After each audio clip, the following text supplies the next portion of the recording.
What we see is right now that a lot of clients, they are right now looking at different asset classes. And that's great, right? In the past, we always said, okay, well, there's a time when we don't like retail anymore, then there was a time we don't like office anymore. Yeah, but right now, I mean, people are looking at student housing, they're looking at data centers.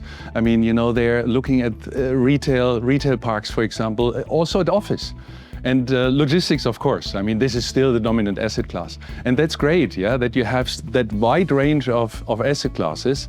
And that's why, I mean, I think we will see a lot of different deals next year, and that's great. We are always driven by clients and also competition, right? I mean, we see more and more competition. I mean, there's a lot of liquidity in the market coming from capital markets, debt funds, other banks. So we have to take a proactive approach. We have to see, because we want to do quite a lot of deals in CEE. We like CEE. I mean, looking at whole Europe, I mean, CEE is one of the interesting markets these days because it's quite stable. It's close to bigger Western European markets, but it's quite attractive also in terms of yields.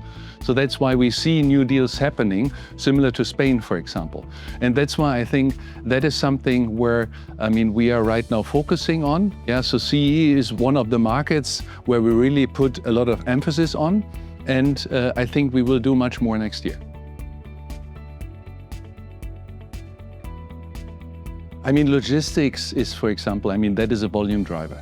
So if you want to do big deals, for example, we did a pan-CEE facility where we did Poland, Czech Republic, Hungary. And if you want to do 100, 200 million deals, I mean, that's easy to achieve in logistics. Beside that, we are looking, for example, also at a logistics facility on the development side. So we're also looking at developments right now, even on a pan-European basis. That is something we haven't done a couple of years ago, but right now you have to see also, for example, at student housing. If there's a potential buyer buying a platform, for example, in Poland, we would be very keen on financing it. But of course, I mean, there's a lot of competition. So you see the market is healthy.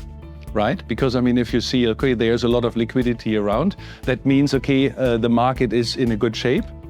And let's see what we get. But I mean, so far we can see, in looking at the pipeline, there is already some deals we have in the pipeline for next year, so we are quite positive about it. I mean, also there we have to be flexible, right? I mean, we are doing smaller deals. For example, right now we have secured a deal. I mean, it's an office. That's interesting because it's an older office building, a very good location, for example, in central Warsaw. But, I mean, it is, for example, something where we build in a brown to green strategy, meaning that we have agreed on some initiatives to make the building greener, right, in a certain period of time. And that is something we look at, but on a smaller scale. Volume-wise, it's smaller than, I mean, all the bigger ones, but we do this in parallel to some bigger ones. And also, for example, looking at retail parks. Yeah, doing a portfolio of 10 retail parks. One retail park probably would be too small, but looking at a portfolio, then it makes sense. And that's what we are trying to do.